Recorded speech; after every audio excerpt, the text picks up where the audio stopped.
listening to episode 200 of Mitolife Radio. I'm your host, Matt Blackburn. 200 shows, I can't believe it. The last 2 years have gone by so fast, and I've learned so much, and I'm so grateful to have this opportunity to not just share my point of view on this platform, but to share the idea that it's okay to change your mind. Because I don't see a lot of podcasts doing that.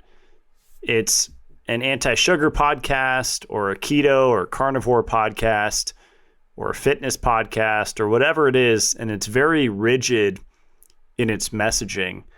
And I'm doing something very different with Mitolife Radio, breaking the mold, breaking the rigidity, and having a free flow of ideas and concepts and essentially infinite expansion in awareness. Because once we think we have it all, we know it all, we got it down, that's when we are the most wrong. My big moment of understanding this year was that no nutrient or supplement is toxic, because almost every camp you go in the health field, they're going to say something is toxic or harmful and that you should never take it.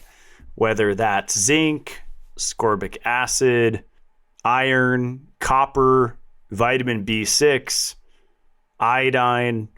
No matter what it is, everyone has their spiel and angle of why you shouldn't take a certain supplement.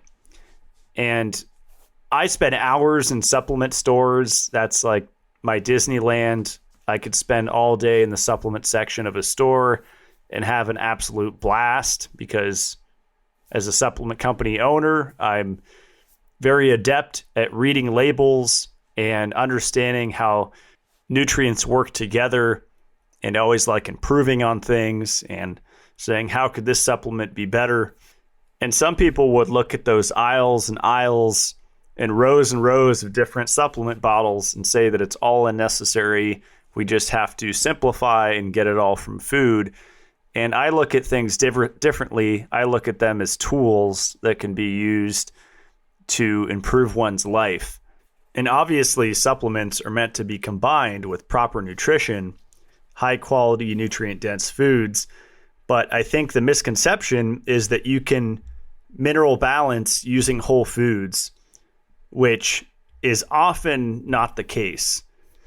If you have a severe zinc deficiency, yes, you can eat oysters every single day and probably bring your zinc levels up, but then you might deplete your copper, which can happen eating a heavy oyster diet. You'll actually create a copper deficiency. And so proper supplementation combined with food is really the way to mineral balance. And next week's show is going to be all about that based on my hair tissue mineral analysis results. Shocker, I was copper toxic, and everyone has their own beliefs about high copper on an HTMA test. So just stand by for that explanation. I think the proof is in the pudding of the results that people get from mineral rebalancing based on their HTMA results, especially with super, super high copper levels like I have. So let's jump into some listener questions that people sent in. Should we take Dissolvedol separately from other Mitolife supplements? So that depends. If you take your Mitolife supplements on an empty stomach, which some people can't handle that, then sure, you can take them all with Dissolvedol. If you take the Mitolife supplements with food, then you want to take Dissolvedol 30 to 45 minutes before a meal. Biggest challenge you are currently facing? That's going to be balancing homesteading with running my business. I'm fully off grid. I rely on solar power, and if there's no sun, then I have a generator. And for 90% of this year, my generator has been broken. And so I had to rely on a backup generator, which ended up being several $1,000s every month to run because it guzzles gasoline, whereas my main generator works on propane. I have a 1,000-gallon propane tank, and that is the norm up here, at least with backup power or with people that are off grid. They have propane storage, and that's what powers their house when there's no sunlight. So relying on the backup generator, it's been very stressful because not only do I have to go and fill up 8 gas cans at once from the gas station, but then I have to pour that in the generator, and it would often take 5 gallons a day of gas. I'm going through a minimum of 1 can a day, sometimes more. And I'm not running crazy high-powered stuff here. It's just to run the house, just the bare minimum. And it was so loud and obnoxious, which defeats the purpose of being off-grid, which is peace and quiet. That thing just rattles your body. It's a 12,000 watt Champion generator, and very grateful to have it. I can't complain. All these little trials and tribulations, I often have to pause and realize how far I've come, and I'm still somewhat self-sufficient, even though I'm reliant on gas, propane, and diesel. I'm still moving in the right direction, and I'm out of the city, which was a huge stressor for me years ago, feeling very unsafe being around a bunch of unstable people in a population-dense city. So now I feel more secure just being removed from that madness. But it also comes with more challenges. Stuff is constantly breaking here, especially at the absolute worst time, like when it starts dumping snow and then stuff stops working, or I realize that something was not working for a while and the snow just highlighted it. For example, for my goats, I trenched water and power over to them, to their waters. So I have automatic waters that automatically refill, so I don't have to carry heavy buckets of water to the goats. Huge time saver and energy saver, so it frees me up to do things like this and record. But they also have defrosters built in, so when the temperature drops below 32 degrees, the heater pops on, or it's supposed to pop on, and allow water to keep flowing in there and not turning into a brick of ice. So recently that stopped working, and now I have to YouTube how to replace a GFI. I'm starting to learn that people that live off grid, they have to learn how to be their own plumber, their own electrician, how to fix their own things, because it's hard to get people out here to work. And my experience has been, if I do get people out here, they are not reliable or they don't do it right. And it's that old saying, right? If you want something done right, do it yourself. And that's definitely true when you were off grid. So all that said, that has been my biggest challenge. And what I've been doing is just making sure that I'm not fasting, that I'm getting sufficient amino acids, sufficient sugar, nutrition coming in, and that I'm especially being cognizant of my ascorbic acid and magnesium intake, both of which are increased requirements under stress. So your AA needs and your magnesium needs go way up when you're under stress. And boy, have I been under stress.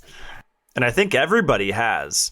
But the common problem is that when someone enters into a stressful season in their life, or season of the year, like the start of winter, when you live somewhere that's snowing and you're off grid, they forget about the foundational stuff. They'll go several hours without eating, or they'll skip meals very frequently, which we should be able to do. I think that's a sign of resilience, but it shouldn't be an everyday thing. And they also neglect the vitamin C, magnesium thing. And you could also put B vitamins in there.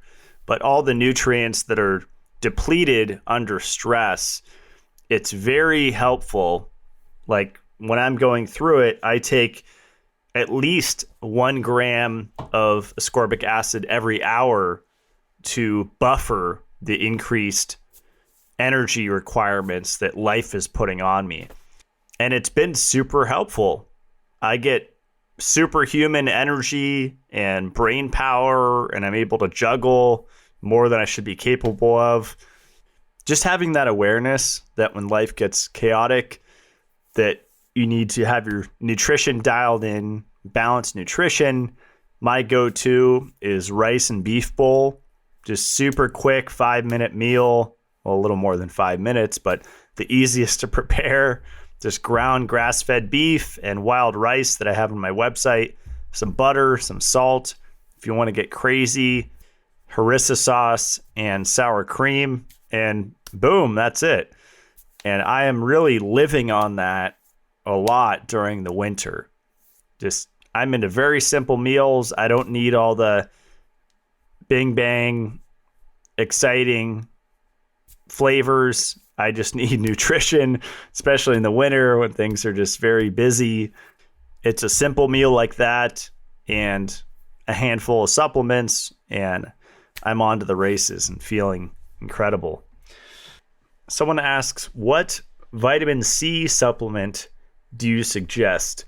Well, I'm a little biased because I just released my own.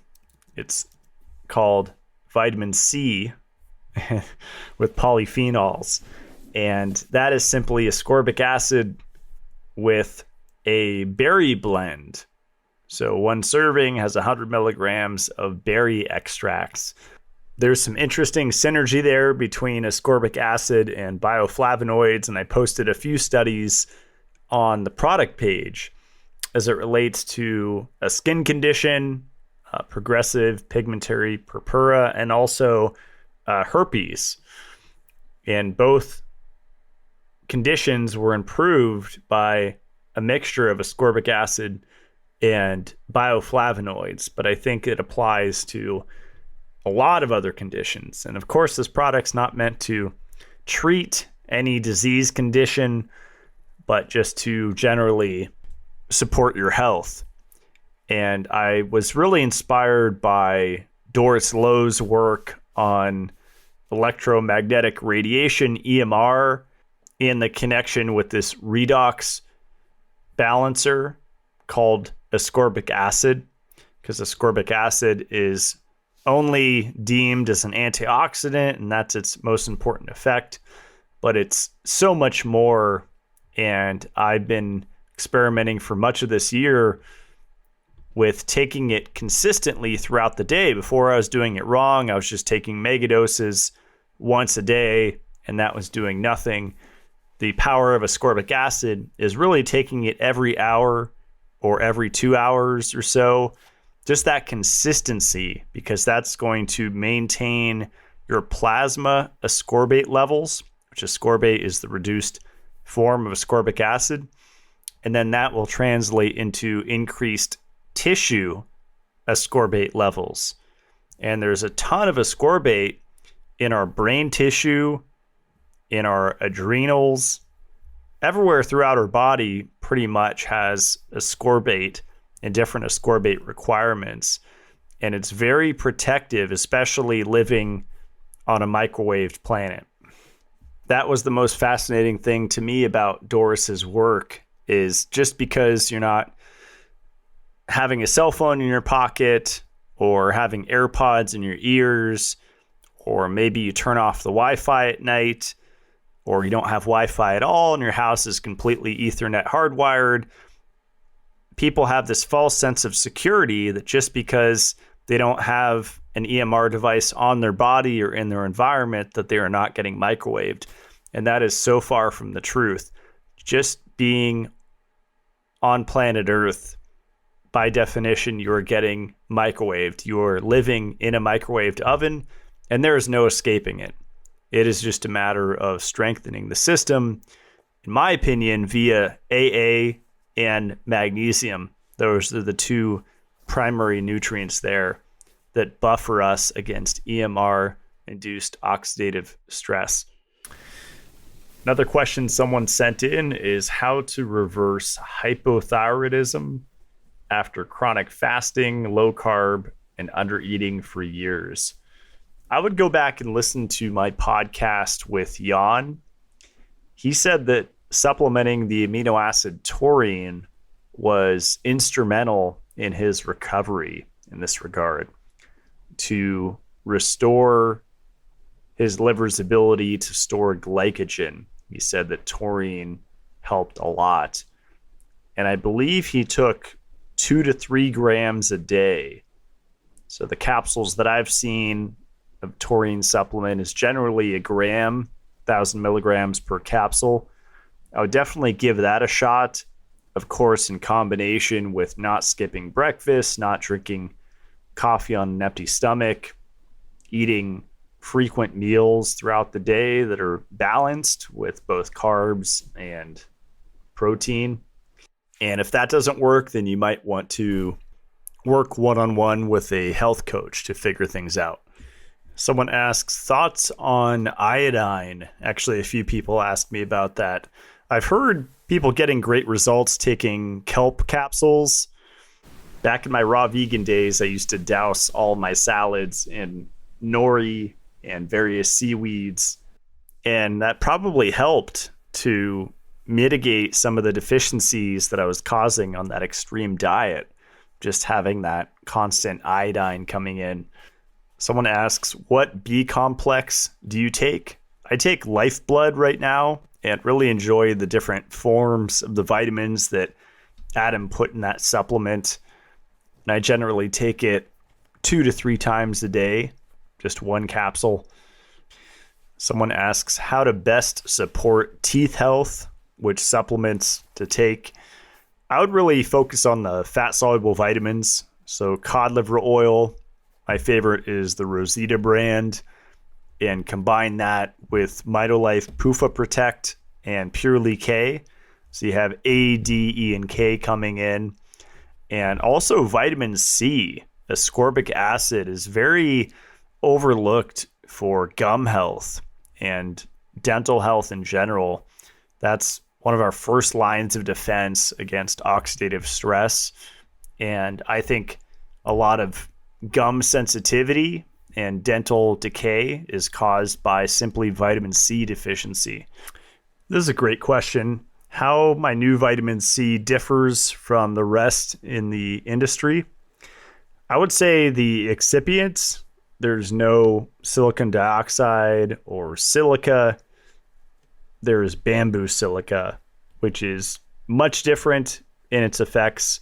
I feel a lot better on it. I've been taking a lot of different vitamin C's previously this year, and now I just take the Mitolife vitamin C and polyphenols, and I feel incredible from it.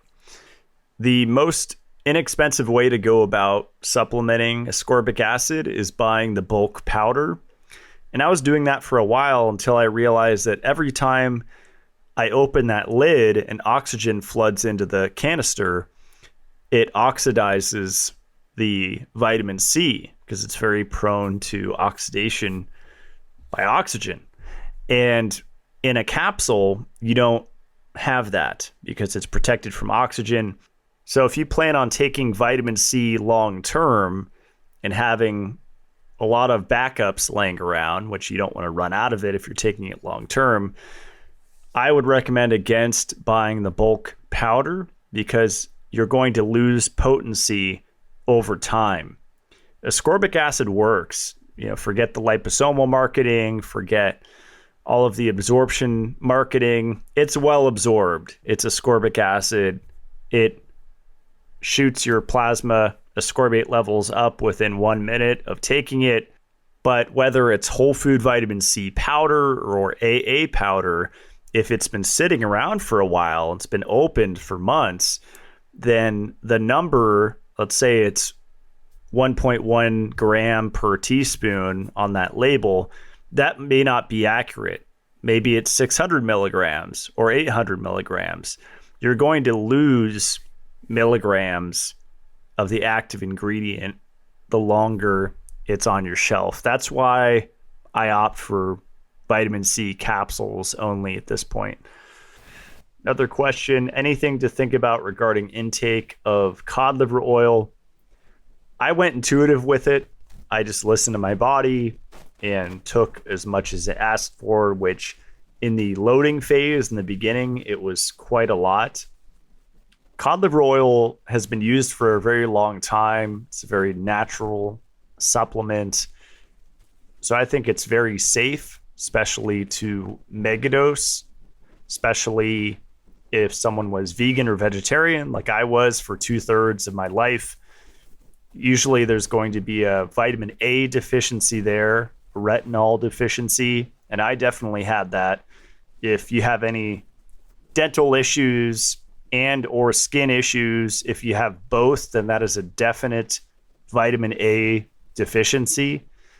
And I've noticed an improvement in both conditions by supplementing vitamin A. Skin and dental got a lot better after taking cod liver oil. When is the water filter coming out? That is a frequent question for sure. The original plan was by Christmas, and I just got word a couple days ago that it got extended to March, but we did lock in production and things are finally rolling. This has been 2 years in the making, and we didn't just go to a water filter trade show like most people do and private label a system from Alibaba or whatever. We were building this from scratch, and that's why it took so long. So we finally found some help. They're finally going to get put together, and the definite release date is by March of 2023. It will be worth it. Thank you for being patient. I promise the filter will be worth it. What is the first thing to address in male hair loss? I would say lowering stress, lower cortisol, and whether it's psychological stress, physiological stress, it all plays together. Red light therapy is very helpful, whether you have sunlight or not. Red light therapy is tremendously effective at reducing stress and supporting the resilience of the body. My favorite brand is Gemba Red. I really like the LED form of red light therapy, and Gemba Red makes great panels. I have his full body panel, and I always feel it every time. A lot of people shine red light right on the scalp, and that has shown to be effective at preventing and potentially even reversing hair loss. I would stay away from extreme diets, whether that's vegan or carnivore. Eat in a balanced way. Eat all of the different foods, fermented foods, vegetables, fruits, meats, dairy, carbs, protein. Just live and eat in a balanced way, and that will naturally help to reduce cortisol. Interesting fact, ultraviolet light, UV light from the sun, increases the enzyme 11-beta-HSD1, which results in increased cortisol levels in the skin. So this doesn't mean avoid sunlight, but you can use red light therapy to protect your skin from UV light. That's proven in the literature that pre-dosing with red light therapy protects the skin from UV damage. There was a study that used 660 nanometer light. This is from Lasers in Surgery and Medicine. And they found that it had a SPF, sun protective factor, effect of 15 and prevented redness, and could be useful in the treatment of patients with anomalous reactions to sunlight. Vitamin C and vitamin E are also very effective at protecting from ultraviolet light induced damage. I think that lipofuscin is a huge contributing factor to male hair loss or women's hair loss. And when you put UV light in the mix, it just makes things a lot worse. And it could be excess iron, it could be excess aluminum, excess metals in general that contribute to lipofuscin formation. And then adding ultraviolet light just sets it off. And having a deficiency in red light, shining blue light from above, from stores and your home lighting all the time. It's just a perfect storm to disrupt the scalp and ultimately decrease mitochondrial function. Our mitochondria need to work well to make energy to support tissue function, whether that's the tissue of your heart, your lung, your kidney, your liver, or your scalp. Someone asks, balance of macros in a diet. So Self-Decode just released a comprehensive report on your optimal diet based on your genes. And mine was 45% carbohydrates, 30% fat, and the least macronutrient, 25% protein. And this is in line with how I feel when I eat different ways, because I've tried eating steaks for every meal and I don't feel satiated. I'm always hungry. Whereas if I eat carbohydrates in that same day and a steak, I feel so much better, so much more satiated, and I can go longer in between meals. So this counters all of the diets out there that puts a blanket requirement on how much protein every human should get or how much fat everyone should get. It is really individual. Even saturated fat can mess some people up because that's sometimes touted as the cure-all for all toxicity and it's the most satiating and blah, blah, blah. That could actually push someone way out of balance to go on an autogenous von Replanit's high saturated fat diet. So I find this Self-Decode thing to be very accurate, and I like that they rolled out this optimal diet thing because it'll break down how you respond to each macronutrient. So for carbohydrates, it says for me, carbs don't tend to spike your blood sugar. And then it goes down the list with fats breakdown. Supposedly I have an increased need for omega-3s. Kind of ironic. Goes under sensitivities, says I have likely higher caffeine sensitivity. And then goes down to vitamins. And for vitamin A, it says I have an increased need. Again, this is all in line with what I've found with my experimentation with supplements and trying different things. Someone asks, what is the best thing someone can do after a cancer diagnosis? Well, if it were me, I would look into enzyme therapy and deuterium depleted water. I actually have a show that I did what I would do if I was diagnosed with cancer. But those two things are really important: systemic enzymes and deuterium depleted water. And if it were me, I would purchase Mitolife Dissolvedol and I would use light water, whether it's the 5 or 10 parts per million in plastic or glass, doesn't matter, whatever is financially feasible. And I would get my drinking water to at least down to 80 parts per million deuterium. And that's all I would drink. And I would bank on those two things doing a lot to improve that condition. You can also look at herbs like reishi mushroom, which is very effective at killing cancer cells. Here's a study by the Cochrane Library, Ganoderma lucidum, reishi mushroom for cancer treatment. And this is from 2016. G. lucidum is the only known source of a particular group of triterpenes, also known as ganoduric acids, which have been found to have direct cancer cell cytotoxicity on a wide variety of cancer cell lines. I personally consume reishi almost every day.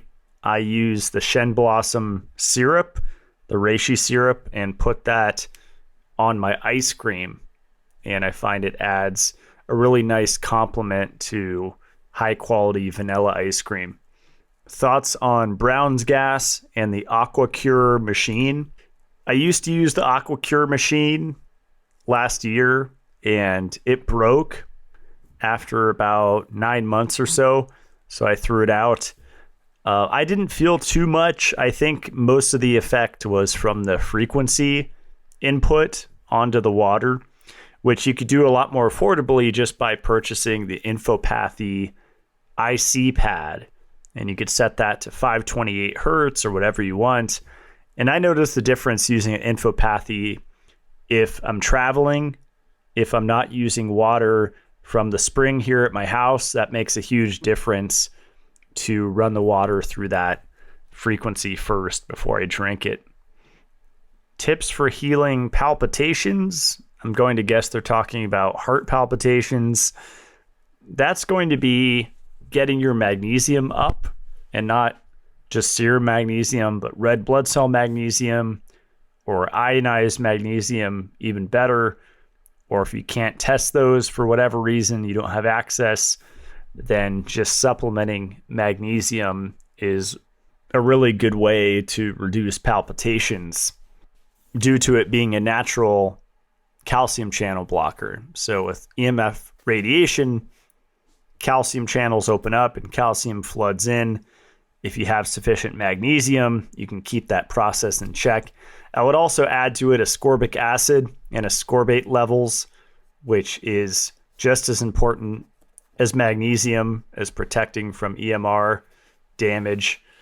There's also other things you could try, the Blue Shield devices, unplugging the Wi-Fi at night, obviously. You can try EMF blocking clothing. I like the No Choice, protecting the torso there. That would probably help tremendously, just wearing some type of a silver shielded clothing so that the EMFs, instead of going through the heart, they go around it. Tips for healing the gut after antibiotics. I would make sure you're getting enough fiber. That's not often talked about, and fiber is a really important prebiotic. So it's not just about taking probiotics, but you have to keep them alive using fiber. And the raw carrot's not the only way to do that. You could try all different types of fibers and find what works for you. I feel good personally on beans and really any kind of fiber. And as far as probiotics, try the Mitolife ones, see how those work out. Try the Mitolife ones in combination with your regular refrigerated probiotics and find ones that work for you. I think the individual needs for different strains are going to be different. So that's where like a GI map stool test would come in, so you could really dial things in. Or you could just shotgun it. Nothing wrong with that. I do it all the time. And just see if you feel better on different products. Try different ones, try different combinations.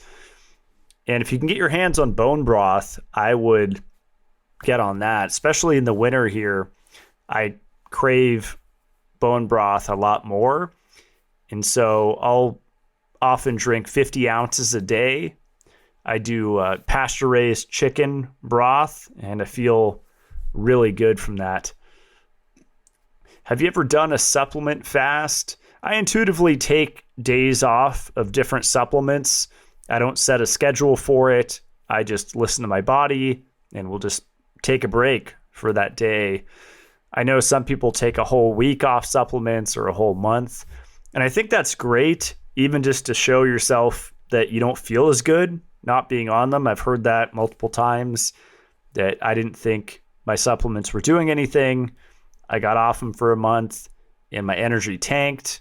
And the same hour I took them, I felt back to life. So like little experiments like that could be super helpful to kind of remind yourself that these supplements are not just placebo, but they're actual physical substances that are actually doing something.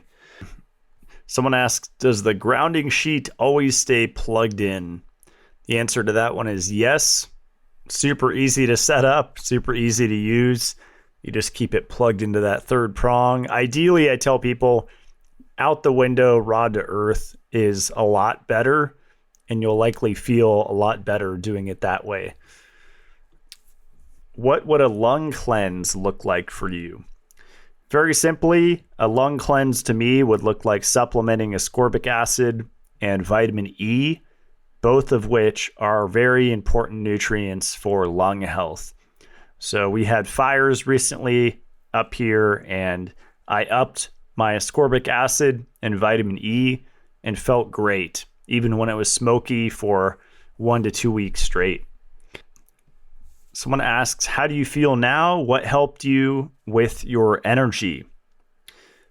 So I had been taking iron off and on, and that's a tricky one because it can easily cause constipation. I think that's why a lot of people go the infusion route, because it's a lot more comfortable, a lot quicker to just get an iron infusion versus dealing with the constipation and other issues that can come from supplementing something like iron bisglycinate.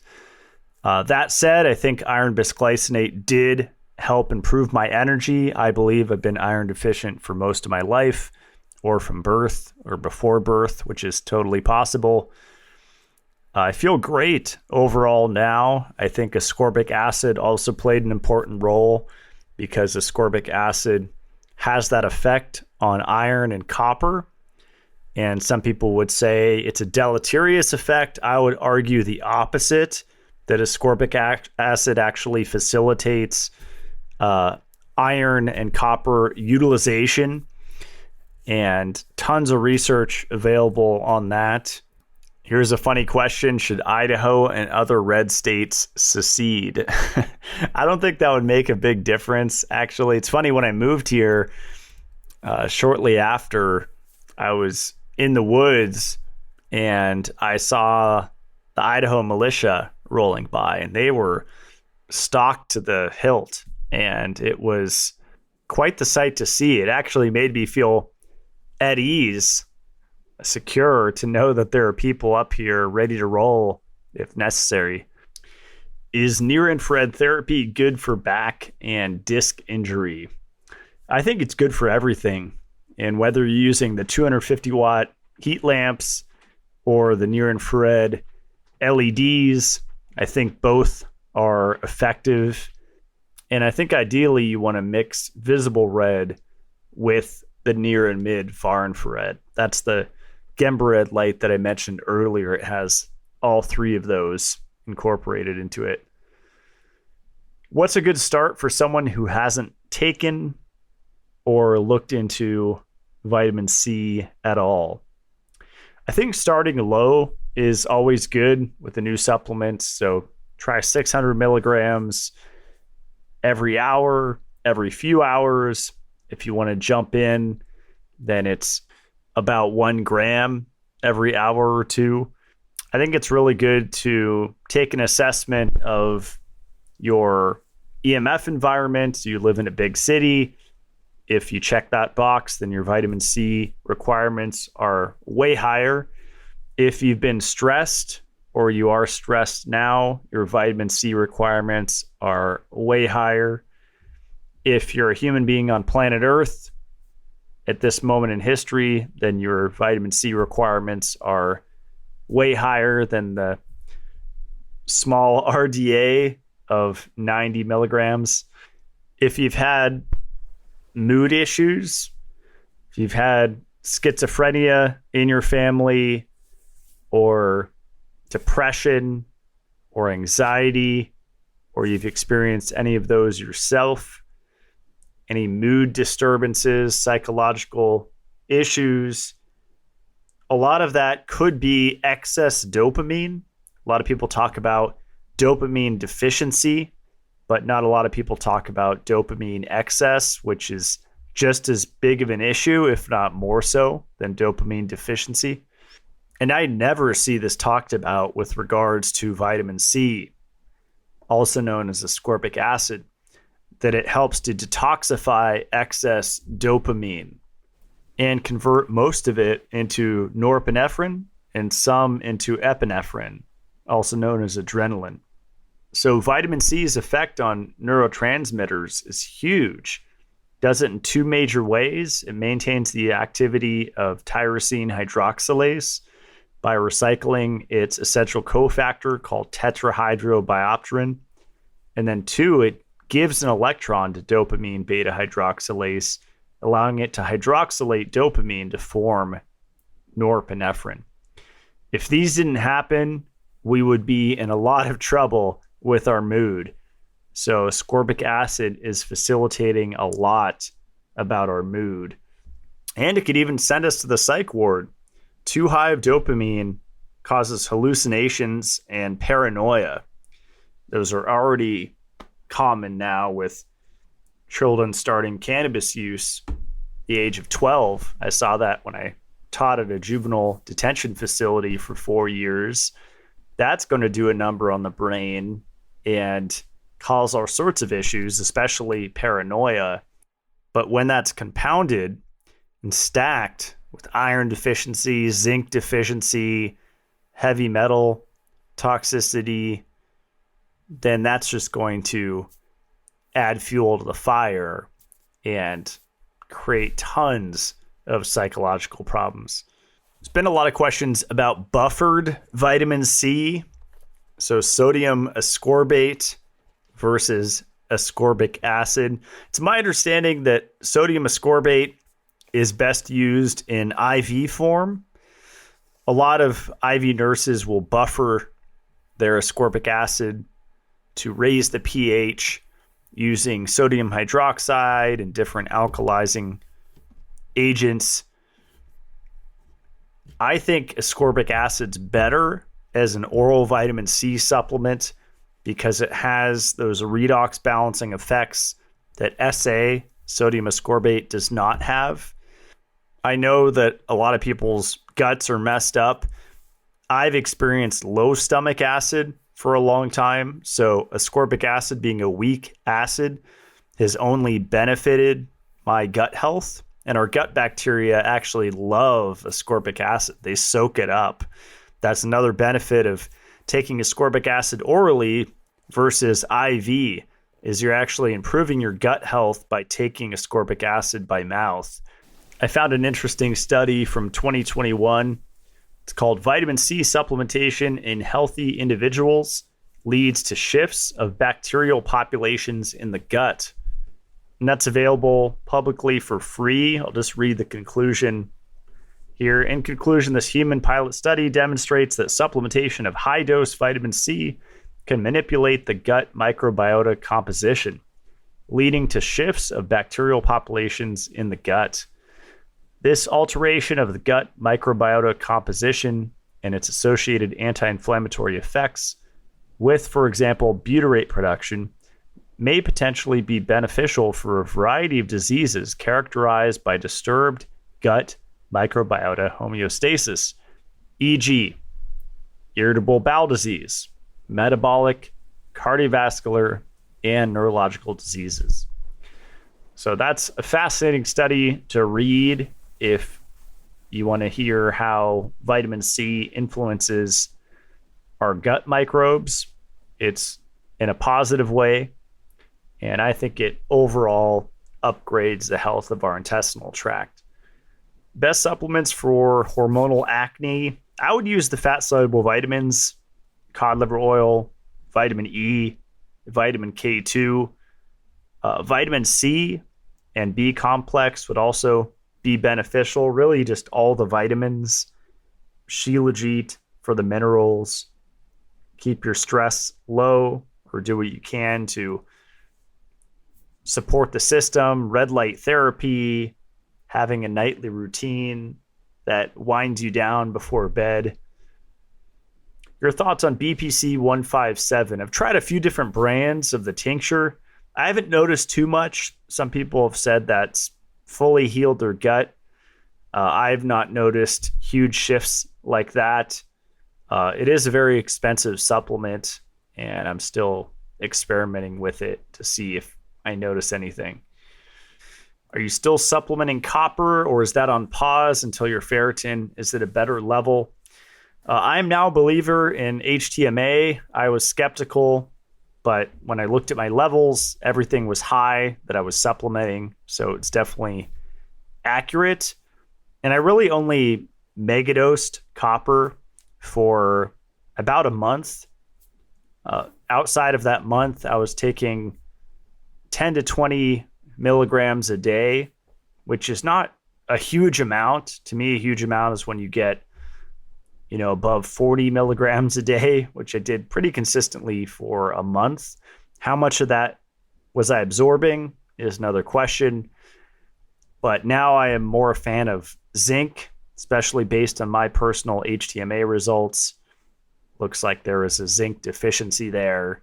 And while I was taking zinc with the high dose copper, I don't think it was enough to balance it out. So now I'm doing the reverse. I'm taking a lot more zinc than copper and feeling really good. This is a good question to end on. Share your social media, phone break, and the power of being present with life instead.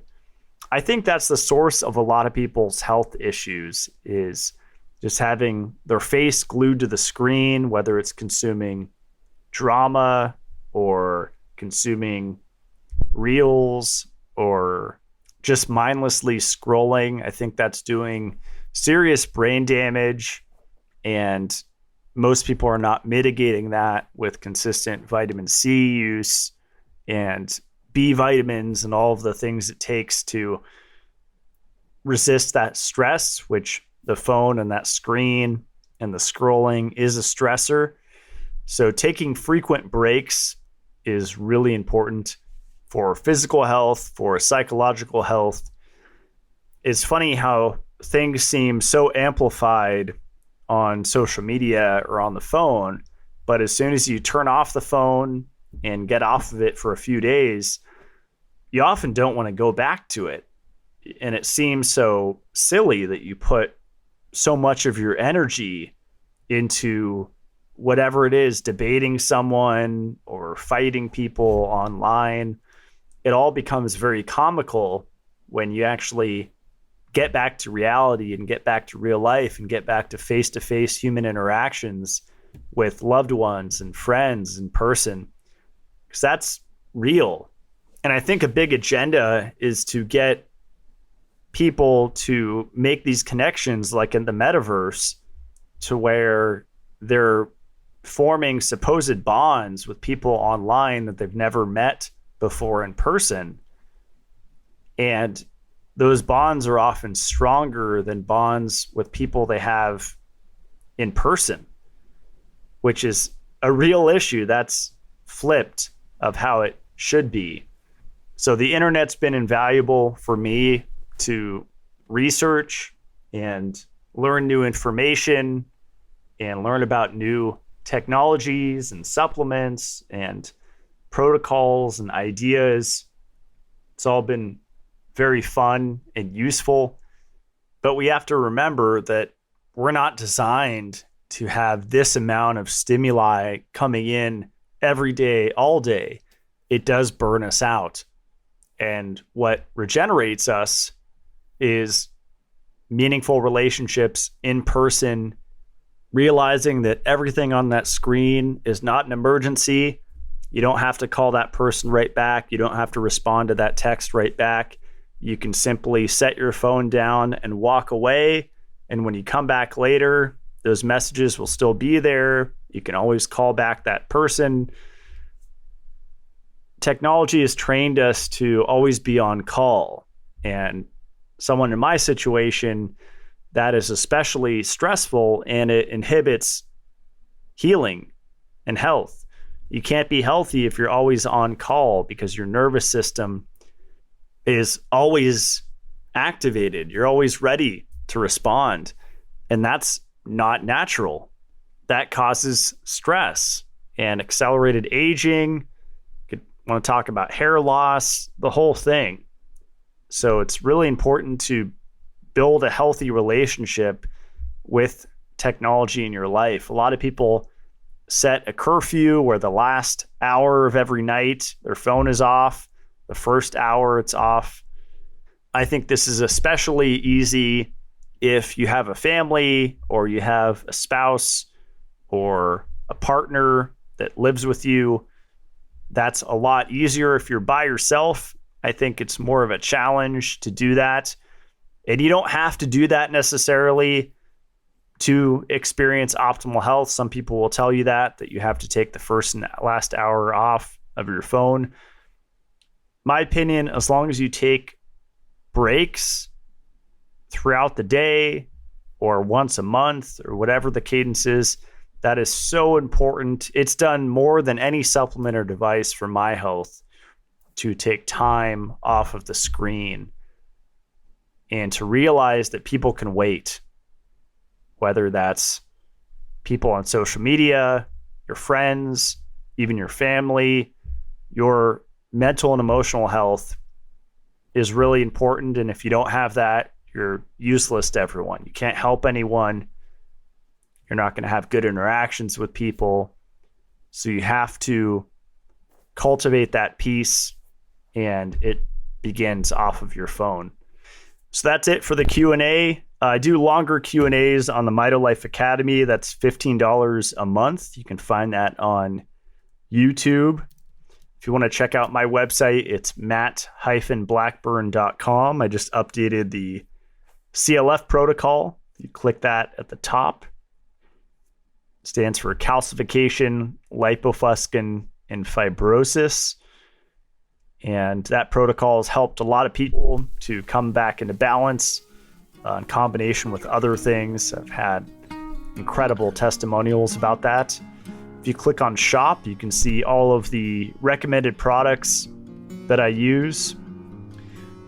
And mitolife.co is my brand. You can find all of the Mitolife supplements there. The oyster just came back in stock. We have the new vitamin C in stock and a lot of exciting things coming. The Purely K and the magnesium, we're working really hard to get those back. Dissolve It All should be back here in a week or two. And before the end of the year, the Purely K and the magnesium supplements will be back in stock. Thank you so much for listening. Appreciate your support. There's a new episode released here every Friday. See you guys next week. Stay supercharged.